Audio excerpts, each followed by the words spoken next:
Hello everybody, welcome back. Mass Effect 1 Legendary Edition modded Sentinel playthrough.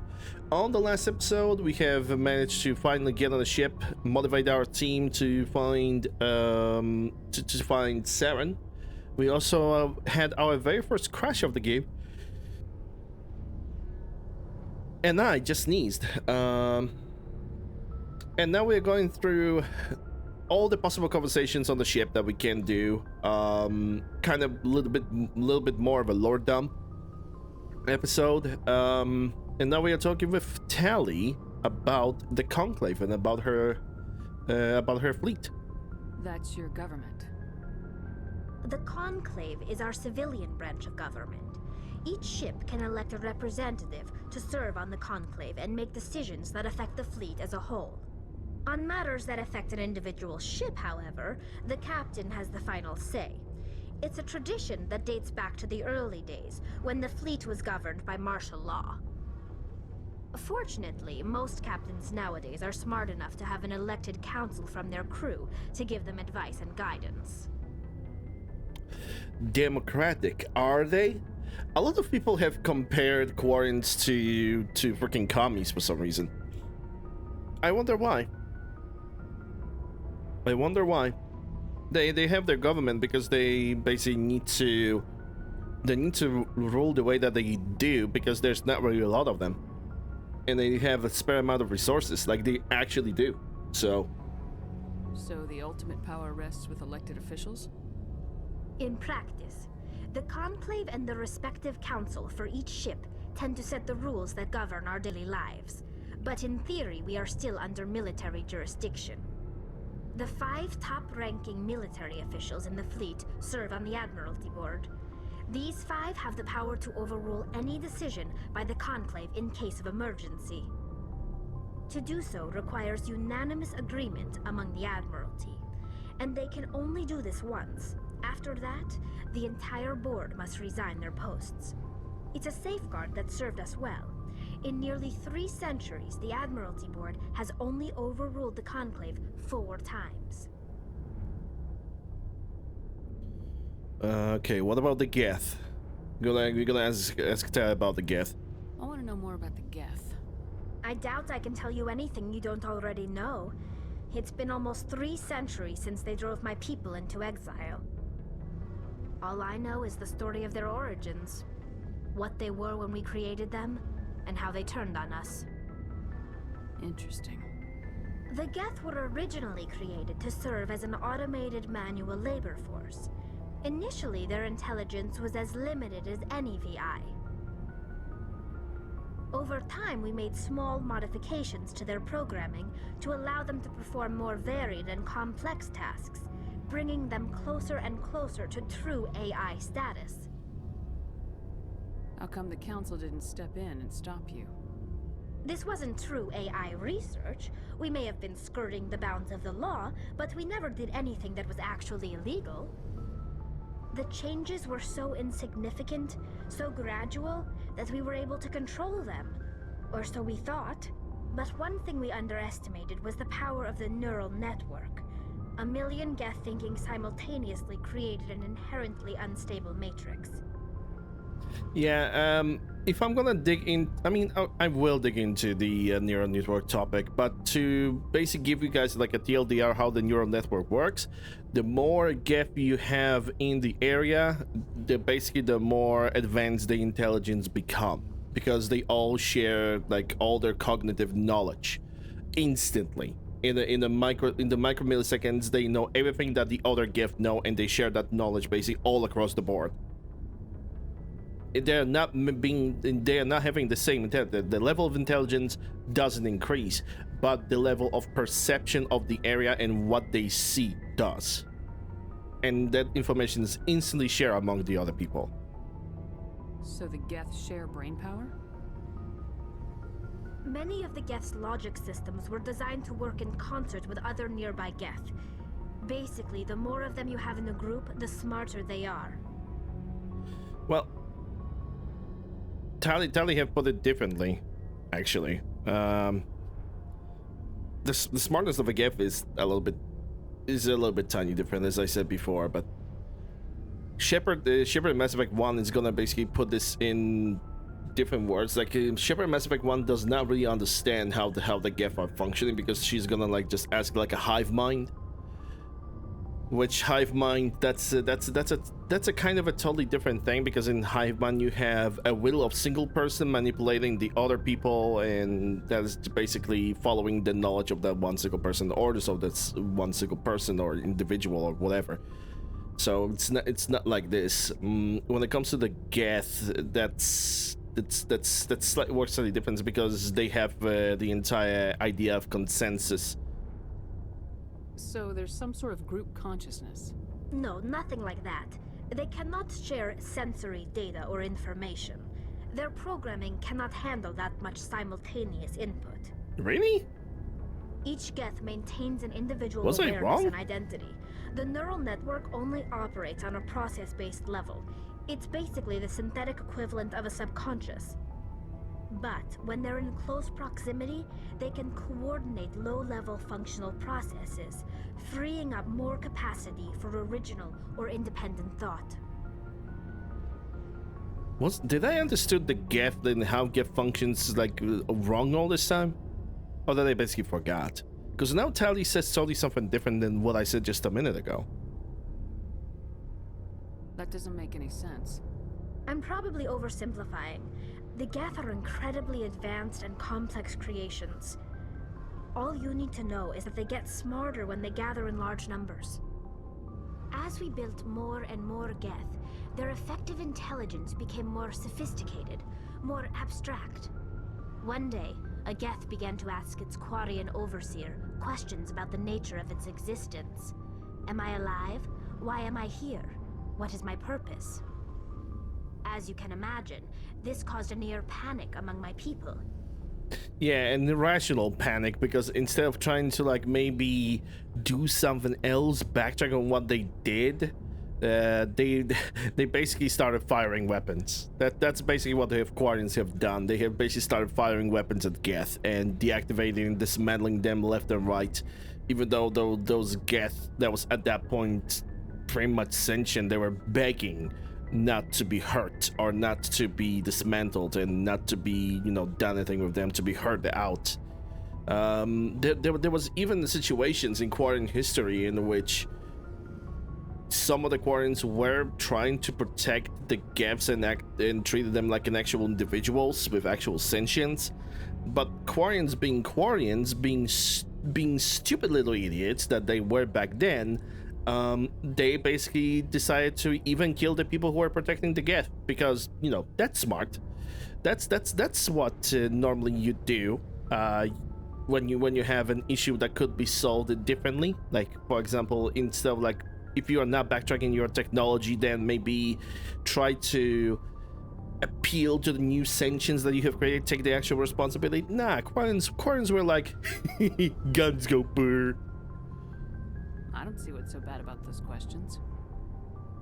The Geth were created to engage in mundane, repetitive, or dangerous manual labor. That's fine for machines, but it won't satisfy a sentient being for long.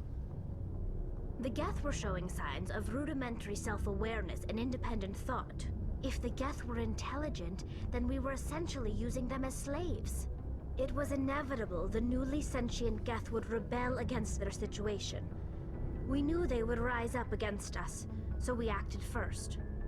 A general order went out across all Quarian-controlled systems to permanently deactivate all Geth. The Geth responded to this order violently. And I'm not shocked. I am not shocked at all. Because it was just such an awful thing to do. You notice that you created a sentient species, and all of a sudden, oh no, I have to lift that rock. I'm not gonna have my slaves and my robotic slaves anymore. Oh no. Time to use guns. Hey, you can't blame them for fighting for their survival. I'm not blaming them neither. We had no other choice. The Geth were already on the verge of revolution. By acting quickly, we had a chance to end the war before it began. The hope was that most of the Geth would still be little more than machines, incapable of organized resistance. But they had progressed much further than anyone anticipated. The war was long and bloody. Millions upon millions of Quarians died at their hands. In the end, we were forced to flee our own homeworld. We feared the Geth would pursue us, but they never came beyond the Veil. Now we drift through space, exile searching for a way to reclaim what was once ours. As much as I like Tali as a character, I still think they kind of deserved what happened to them. I mean, you create new species, you upgrade new species, constantly verging on the balance between that being illegal, and suddenly when you make one step too far, you suddenly panic and you pull up a guns, but it's too late because the sentient beings are actually trying to fight for their own freedom. It's actually way better explained. It's a little bit more explained in Mass Effect 2. It's way better explained in Mass Effect 3. So yeah, I don't think I can add anything more to this myself. It's hard to feel sorry for you. Your ancestors tried to wipe out another species. We made a mistake when we created the Geth in the first place. But we did not make a mistake when we went to war against them.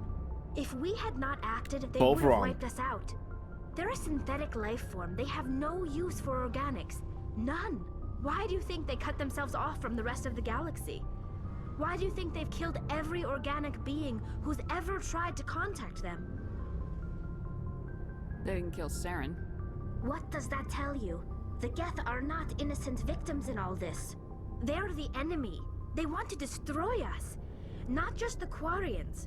All organic life. That's why they've joined up with Saren. And that's why we have to stop him. Well, it's get explained in the future games what were the actual motivations of Geth. Their motivations to join Saren were not really to eradicate all organic life. They basically have found basically in the Great Geth subconsciousness, basically two factions have created. TLDR version, two separate factions have created. Ones that are basically wanting to be left alone and live the way they are, and the other faction that basically wanted to join Saren, wanted to be in his army and, you know, pretty much join the Reapers. But because it's Geth, they reached consensus in such a way that the Separatists basically went their own way and the other Geth started living their own way. There were no hostility between them, and everybody just went their own way. Because, hey, imagine that the same species can actually find a peaceful way to mind their own goddamn business. Imagine that, right? Pilgrimage. I want to know more about the pilgrimage. When my people reach maturity, we leave our birth ships and seek acceptance with a new crew. It's necessary to maintain genetic diversity among the fleet. But no ship wants to accept someone who will be a burden on them. So, to prove our worth, we embark on a pilgrimage. We set out alone, leaving the flotilla and our families behind us. We only return once we have found something of value we can bring back to the fleet. This is presented as a gift to the captain of the respective ship we wish to join. If the gift is accepted, we are welcomed into the crew. Can a captain choose to reject the gift? That doesn't happen often. Most captains are eager to increase the size of their crew. It increases their own standing in our society. Even when the gift is not particularly valuable, the captain usually accepts it out of a sense of tradition. However, there is a stigma to presenting a substandard gift. It's not the best way to make a good impression on a new community. Most pilgrims don't return until they find something worthwhile. I can't believe they just send you off alone. It's not like they just cast us out. Before we leave, we are given lessons in how to survive outside the flotilla, and given gifts to help us on our journey. We also receive implants to fight off sickness and disease. Generations of living in an isolated and highly controlled environment have left our immune systems weaker than most. By the time we leave the fleet, we are well equipped for the pilgrimage. This is a rite of passage for all Quarians. If it were dangerous, our numbers would suffer. Virtually every pilgrimage ends with a triumphant return and the ritual presentation of the gift to one of the fleet's captains. Yes, and usually it's ships, and that's actually is very true. Usually, when it comes to Quarians returning from pilgrimage, they return with like a ship to basically contribute all the parts to the other ships on the flotilla, or they're basically marking plans for resources, and they try to gather those resources. I want to talk about something else. Like what? I should go. See you later. Bye, Tally. That actually took quite a long time to finish that conversation, but yeah, Tally is basically the only way in the game to like give you an absolute lore dump. Like she's dumping the lore of the Quarians right there on the spot, and never more. Looking for supplies? Okay, let me see what you got. Let's see what you got. You bet, Commander. You bet, Commander. Do you have any chameleon, cipher? Well, we got 2 Omni tools. Can I make a comparison? Okay, so one gives me a shield bonus, the other gives me... It seems like a blue wire tool would be better because it gives me a medical recharge and shield bonus. There's so many different types of the freaking Omni tool. Obviously, there's like one. What was the name of like the best bio amplifiers and the Omni tools? I don't think it was Nexus. I don't really think that was Nexus. There was one. 100% there was one. I just don't remember it right now on the spot. Garrus. Thanks for bringing me. Calibrating guns. I knew working with the Spectre would be better than life at CSEC. Have you worked with the Spectre before? Well, no, but I know what they're like. Spectres make their own rules. You're free to handle things your way. At CSEC, you're buried by rules. The damn bureaucrats are always on your back. For the most part, the rules are there for a reason. Maybe. But sometimes it feels like the rules are only there to stop me from doing my work. If I'm trying to take down a suspect, it shouldn't matter how I do it, as long as I do it. But CSEC wants it done their way. Protocol and procedure come first. That's why I left. It's actually quite fascinating how Garrus's attitude towards dealing with certain stuff just changes throughout the entire trilogy. In Mass Effect, he just doesn't care. He wants to get the job done. In Mass Effect, he got a totally different approach. And in Mass Effect 3, it's even more different of an approach. Like, his character changes, and his approach changes, but him as a character doesn't really change that much. In a matter of fact, he becomes even richer in Mass Effect 2 and 3. Because here you can kind of... You can definitely say that the stereotype of Turians having a stick up their ass every single time they stand up and walk is actually very true, because I'm gonna be honest, Garrus in this game does not really show that much of a personality unless there's like I don't know, maybe 2 or 3 cutscenes and his specific private mission, which is actually pretty simple to do. Or is it? I think it is. Anyway. So you just quit because you didn't like the way they do things? There's more to it than that. It didn't start out bad, but as I rose in ranks, I got saddled with more and more red tape. CSEC's handling of Saren was typical. I just couldn't take it anymore. I hate leaving. Yeah, but I can also understand Garrus in this particular situation.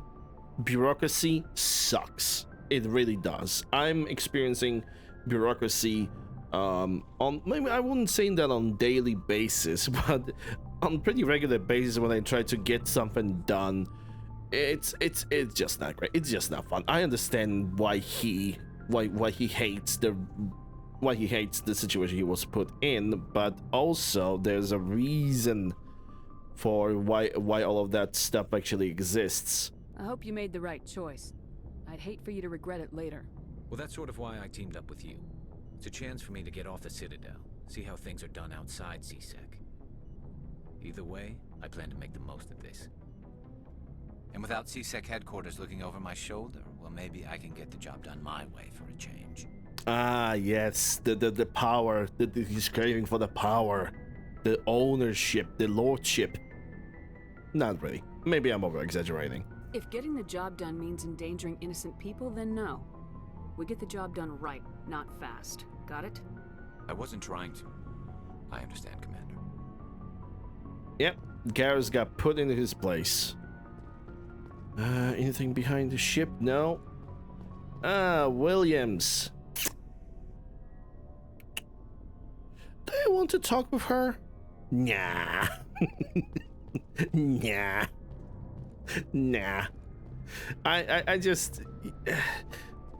She got story, she got a family background, yeah, sure, but I know what's gonna happen with her in the future. If you guys have watched my previous episodes, or were on my previous streams, or basically seen me playing Mass Effect every single year as an annual tradition, you guys know exactly what is gonna happen to her. There's just no. No. Shepard? Nice ship you've got, Shepard. What can I do for you? What's your story, Rex? There's no story. There is. Go ask the Quarian if you want stories.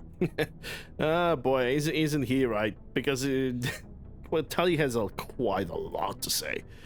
Come on. You Krogans live for centuries. Don't tell me you haven't had a few interesting adventures.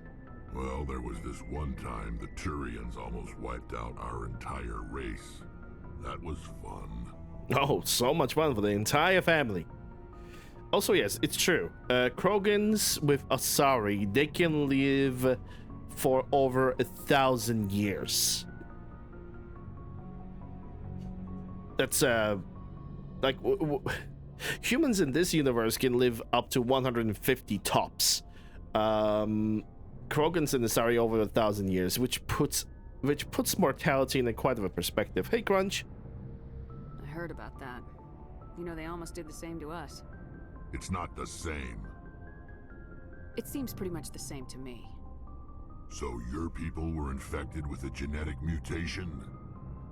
An infection that makes only a few in 1,000 children survive birth? And I suppose it's destroying your entire species? Yeah, but the one thing, when the Krogans are having babies, they have babies. I mean hatches upon hatches of eggs. Because, well, Krogans are kind of, should I say amphibian? Not amphibian. They basically can basic Krogans have hatch eggs with babies, and they can have a lot of them. They also have 4 testicles. I suppose it isn't all the same. I don't expect you to understand, but don't compare humanity's fate with the Krogan. I was just making conversation. I wasn't trying to upset you. Your ignorance doesn't upset me, Shepard. As for the Krogan, I gave up on them long ago. The genophage infected us, but it's not what's killing us. Are your people really dying? We're sure not getting any stronger. We're too spread out. None of us are interested in staying in our own system. Lots of species have left their homes and prospered. But they go to colonize new worlds. We're not settlers. We're warriors. We want to fight. So we leave. Hire ourselves out. And most of us never go back. What can you tell me about the genophage? Ask the Solarians if you want details. They made it. All I know, it makes breeding nearly impossible. Thousands die in stillbirth, and most never get that far. Every Krogan is infected. Every one. And no one's rushing to find a cure. Why don't the Krogan try to find a cure? When was the last time you saw a Krogan scientist? You ask a Krogan, would he rather find a cure for the genophage or fight for credits? He'll choose fighting every time. It's just who we are, Shepard. I can't change that. Nobody can. So long, Rex. Shepard. All right, hold on. Can I do the meme? Can I do the meme? Shepard? Rex? Can I do the meme? Shepard? Rex? Kinda. Because the marker for Rex? yeah, that he doesn't say Shepard anymore after a certain time. Yeah, Rex? it just automatically skips, which is a shame. I think I only managed to do the little meme of Rex Shepard on my very first playthrough when I was playing as Adept, and it was like it was a vanilla playthrough too. All right, I think I have talked with everybody about everything. Yep, I talked with everybody about everything. We can finally imagine that after 8 hours, we can finally go and explore Galaxy. Yeah, the beginning of this game can be, it definitely can be a little bit of, if you don't skip the conversation options, the beginning of this game can be a little rough. And I usually don't skip that because I like to refresh my memory about the lore of this game, so. Codex plus 21. We got messages, no new messages, thank God. Because reading it gives me a headache. Okay. Where are we gonna go? Because we're going from here. Arcturus Station? The survey team, that's Liara, UNC missing. I guess I could try to go for Arcturus Stream and Arcturus Station. See where that's gonna take me.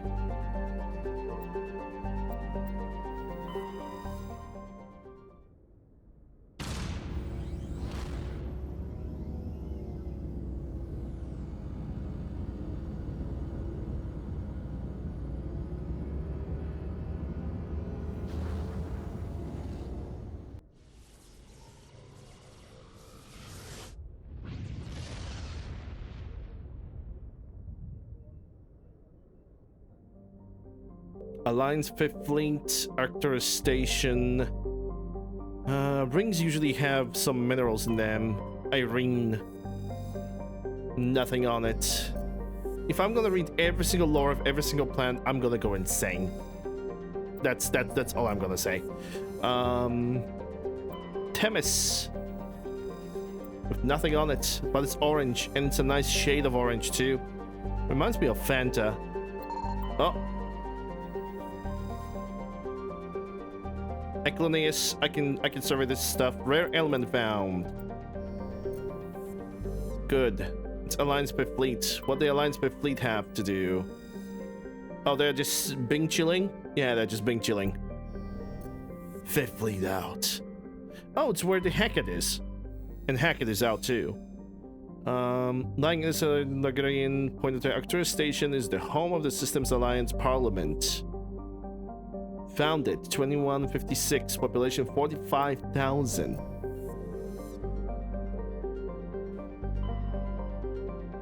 All right, there was not really a lot here.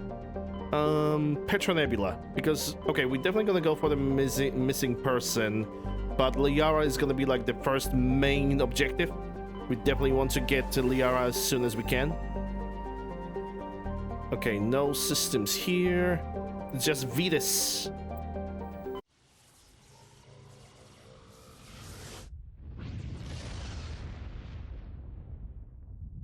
Vetus Sweetus. Okay, what do we got? Oh, Grism Academy. Yeah, that's definitely Spectre expansion. Good old Grism Academy. Survey some rare elements. For every single rare element or talisman or anything that could be found in space or on other planets, we get bonus experience. And bonus catch. Survey! Light metal discovered. Joppa. What a glorious name. Sidon. Turin insignia recovered. Tire. I genuinely believe there's one thing about space exploration that I will always thoroughly enjoy is the way the Mass Effect approach to it. You don't have to get on a ship and maneuver the ship. You're not being chased by the goddamn Reapers. You do not have to worry about probes. You do not have to worry about fuel. You don't have to worry about additional resources and spend additional minutes, if not even sometimes, well, extended amount of time to scan for every single resource that you possibly can. Mass Effect 2 is guilty of that. Mass Effect is very, very highly guilty of that, unfortunately. This is why when we're gonna play Mass Effect 2, I actually have a mod that basically allows me to send a single probe on the planet and harvest all the resources from it. I cannot stand or deal with just scanning every single inch of the planet. Mass Effect 3 did it a little bit better because the only time you use probes is when you find something important on a certain planet. But when it comes to galactic exploration, Mass Effect 1 did it the best. You basically have little things like this, you click on it, you zoom in, you read the information. If there is something over there, you click on it, that's it. It's pure, it's simple, it's fantastic. Grissom Academy.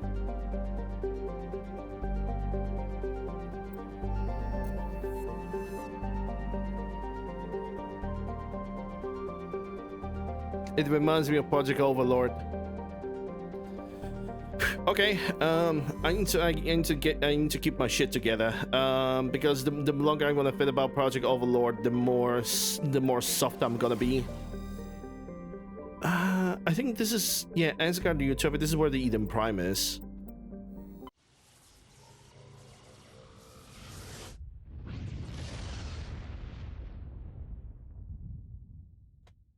Commander, we've got a priority signal from 5th Fleet headquarters. Patching it through? Oh shit. Commander, there's a situation in the Exodus cluster. Terrorists seized an asteroid being moved into orbit around Terra Nova. They're gonna bring it down. DLC. We only have an hour before the rock hits the red line.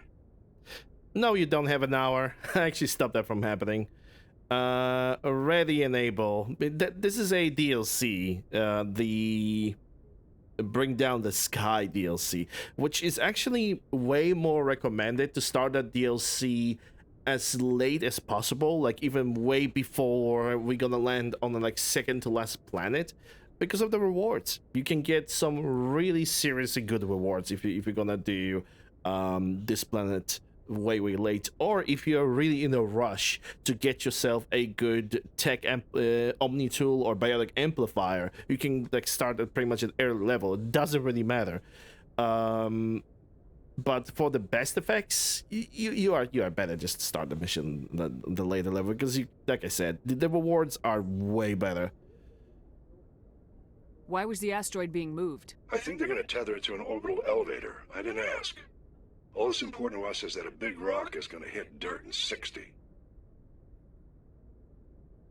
We're at your disposal if you need us, Admiral. I appreciate that, Commander, but there's another factor you should be aware of. There was an engineering crew of 100 aboard the rock. They were monitoring stability during transit. As far as we know, they're still aboard. Are we sure the engineers are alive? The terrorists claim they're still alive. We're holding fire until we can extract them or confirm they're dead. Also, the red holograms being displayed and showing the characters, I think it's not the Spectre expansion. I think it is project.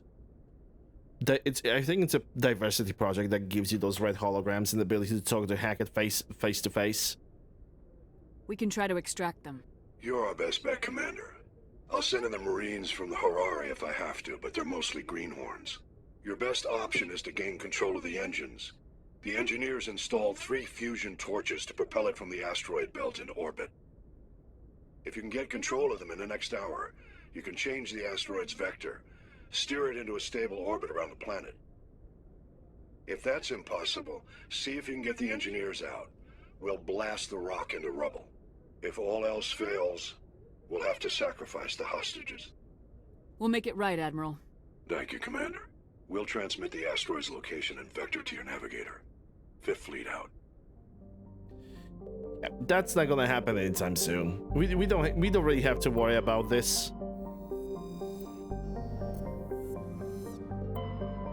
because the timer that he says, the timer of 1 hour, it only activates when you land on asteroid X57.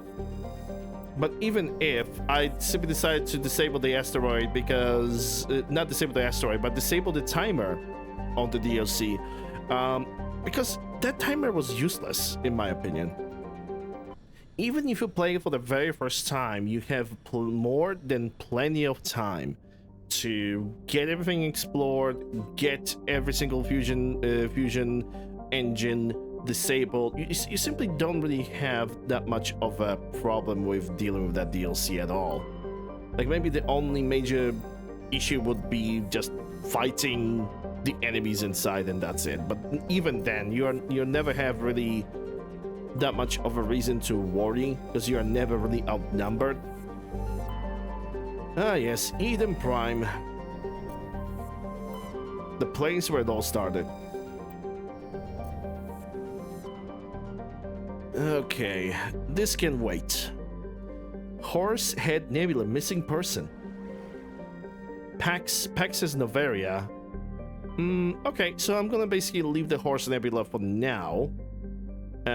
Novaria, that's the ice planet. That's where we're gonna take Liara with us because it's actually kind of important to the story. So what I'm gonna do instead is I'm just gonna go for Liara right now. I'm not sure where she is exactly, so I'm gonna check through every single of the systems. Every single one of them. Now, okay, let me check the asteroid rings first.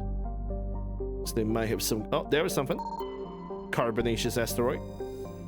With a survey, with one of the medallions. Now the second ring. Oh. Metallic asteroid. Heavy metal. Let's not forget, the higher the level, the higher the rewards. And there's also a chance of us leveling as we basically explore those things. Survey time. What do we got? Gas deposit. Armeni with a nice shade of green. Zakros with nothing on it. It's actually quite interesting. Oh yeah, she's over here. She's in Theorem. Because the planet has an image. If there is an important planet, it usually has an image. So it's Knossos that has where the location where we need to go. Let's go for Macedon then.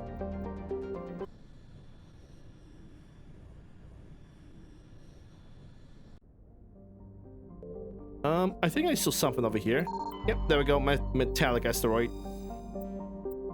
Light metal. Anything else across this ring? Doesn't look like it. Good. Fargelus. You know, that name doesn't sound really good. Gas deposit. Patavig. Nothing on it. Porlan, not Lone, Porlan. Matrix Writings, that's another collectible. And Shergila has something. Level 1 pressure hazard. We're gonna land. Now, I do not fully remember. I'm still gonna take Garrison Tally with us. With the tech strength, I believe the tech strength actually gives us a little bit more leniency when it comes to... I don't remember if it was the repairing of the Mako or something else. I think it's basically less Omnigel used to repair Mako. I believe it was something like this. I also could be wrong.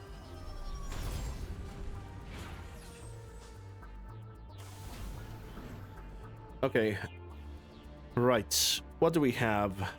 Magnesium deposit. Yeah, I also have already. I also have the mod that marks every single location like this for me immediately instead of me running around this specific half open world and trying to find out all the things but by myself.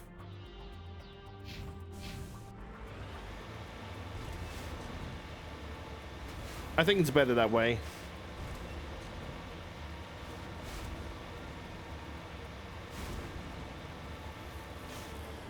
Because trust me, not every resource is like super visible, if anything.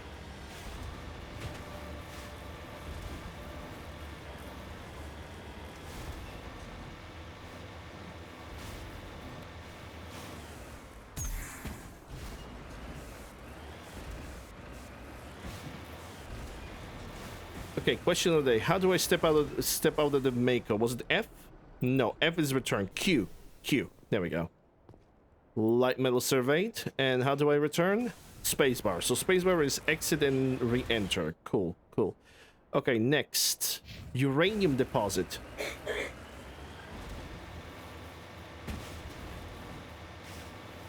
Somebody... I think somebody have caught in the other room.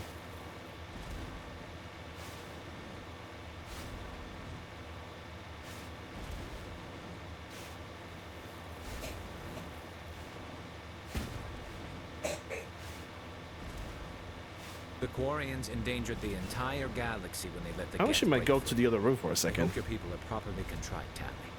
As the Turians are properly contrite for releasing the genophage upon the Krogan. You're assuming that sterilizing them was a mistake. Because it was a mistake.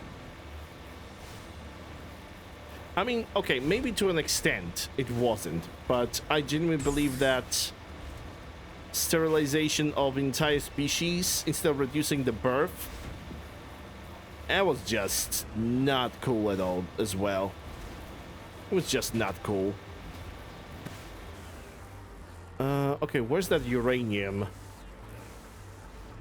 It's like on above the mountain over here, like a very corner of the map. Okay, I see it now.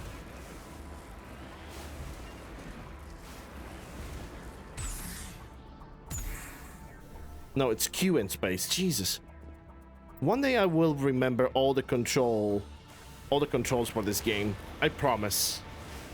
Actually, I don't. Let's see. That's Stronghold. We're gonna go for that Stronghold. But first, I think I'm gonna go for Debris.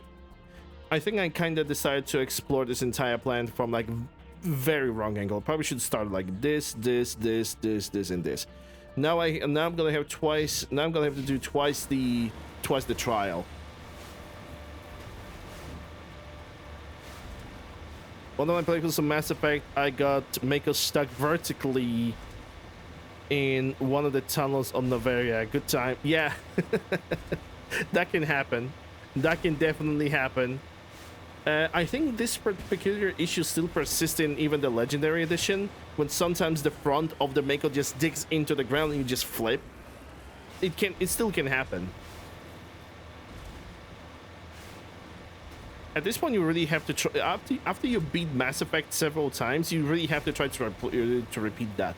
Knowing life and knowing me, the moment I have mentioned that, it's gonna exactly happen during this playthrough. So just stick around and watch, because failure makes it funny. Leaving Citadel security to pursue Saren, Garrus? Fighting a rogue Spectre with countless lives at stake and no regulations to get in the way, I'd say that means seasick. I'm pleased that the imminent destruction of all organic life has improved your career opportunities. Sarcasm.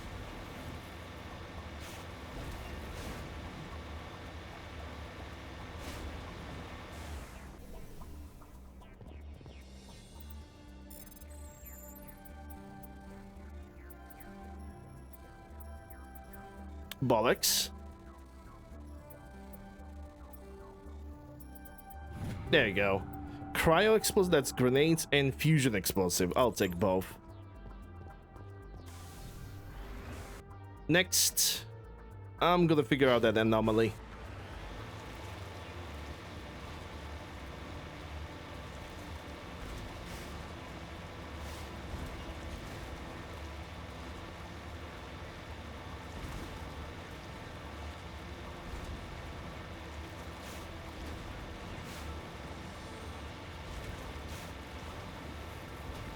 I can already say that Stronghold is gonna have some enemies outside, according to the compass.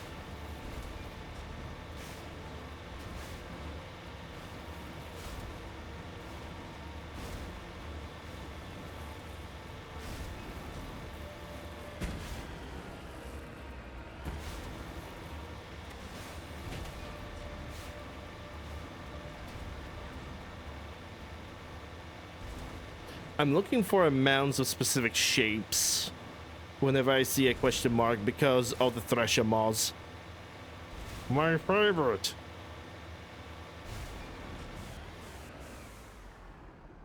Heading out.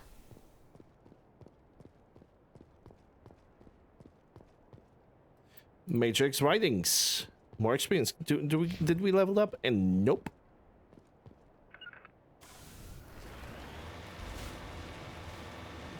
There's some kind of resource like very close by. Might as well. I really wish that the sound effect balance, the sound effect audio balance was just a little bit better.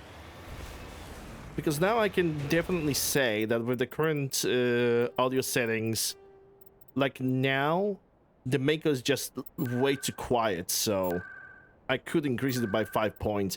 But the problem is, whenever you're gonna enter combat on foot, on regular foot, then the gun sounds and the blast and whatnot is gonna be way too loud. You can guarantee that. Oh my goodness. There we go. Marked rare element. What do we got? We got the escape pod. I guess the only thing that we have to clean up is the stronghold. And I keep on pressing on tab. The tab in this game pulls out a console command, just like the tilt button. Tilt button gives you the same console command, only it takes more screen space. I usually use tab to like escape from the menu because it's like so convenient.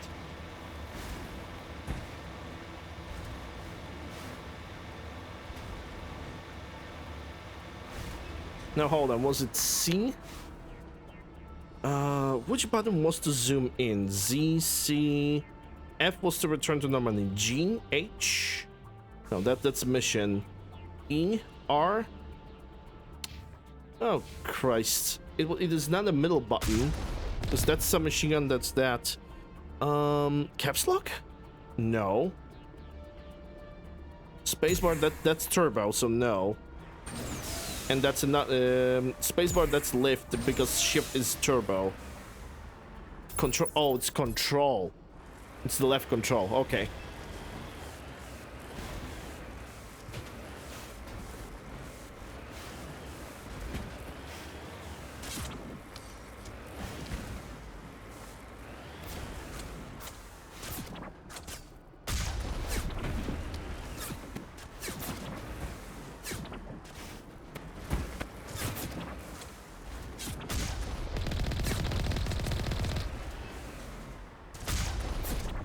I love splash damage.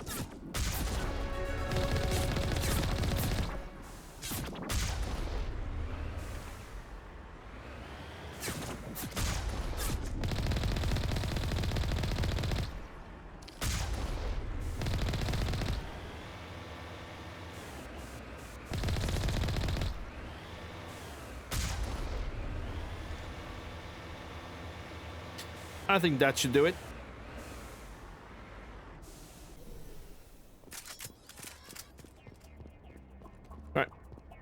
Let's enter this base before we're gonna do anything else. And we're gonna make a quick save here. In a matter of fact, the one thing that I haven't done is make a hard save. So first I'm gonna level up. What can I do? Put 1 point in Sentinel, I suppose, and add a point to the barrier so it can last for a little bit longer. Garrus, we're gonna do the dampening on you, and you have dampening pretty much at the same level as it should be. Tally, I guess we are going more dampening and more cryo mechanist. Equipment, what do I get? Shotgun, sniper rifle, medium armor, human. Yes, and the class that can only the class that can only have light armors. They're giving me freaking medium. Thanks, game. Thanks, game.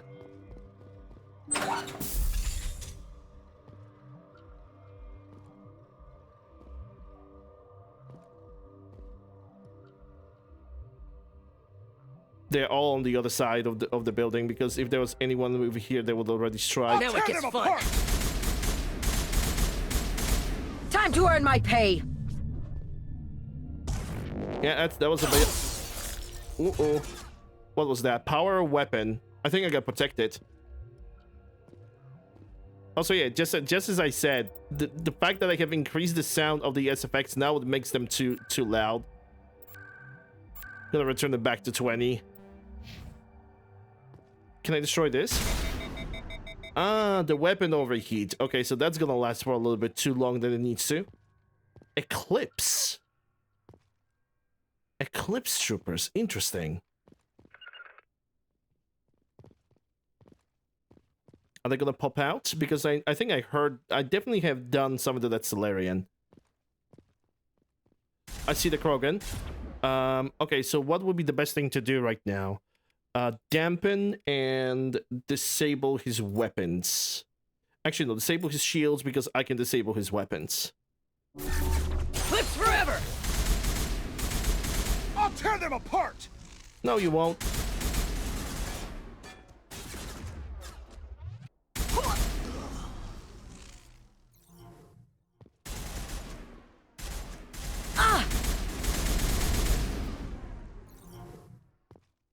Now it gets fun. Okay, you are definitely using power. So do we have dampening available? Anyone dampening? Tally can do dampening. I cannot use anything against shields, so Tally destroy his weapons. Jarvis crushes balls.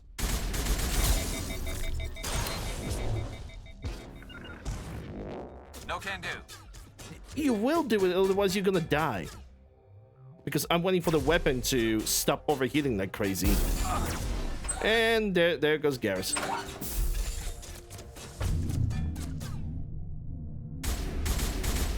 I'm still waiting for my weapon to Nobody screws with Eclipse. Why are you yelling so much? You're yelling way too much, girl. Can we do... No, we cannot really do much. Okay, shield and weapon. There we go. Eclipse Vanguard is done.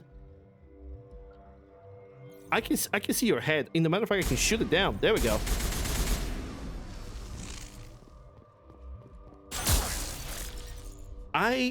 Okay, dude. Okay, dude. Just pop out. Just pop out, Miss Vanguard. And Garrus, you're gonna do dampening. While Tally's gonna disable her weaponry, and I'm probably gonna toss her on the ground. I didn't. And that causes my weapon to overheat now. Probably should switch up to the pistol, because that is not overheating.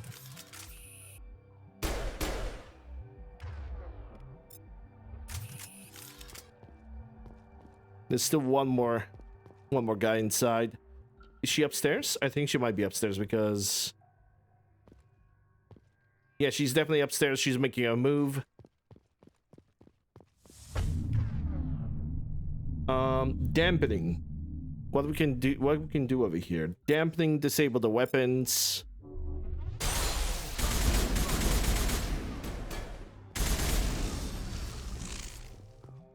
Rip Slaver.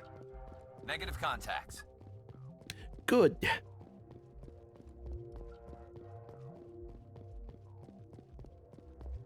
There's definitely something over there, isn't it? It looks like a loadable. At least the game tried to give me an illusion of something being loadable. Oh, yeah, there goes the camera. There goes the glitch. There goes the glitch.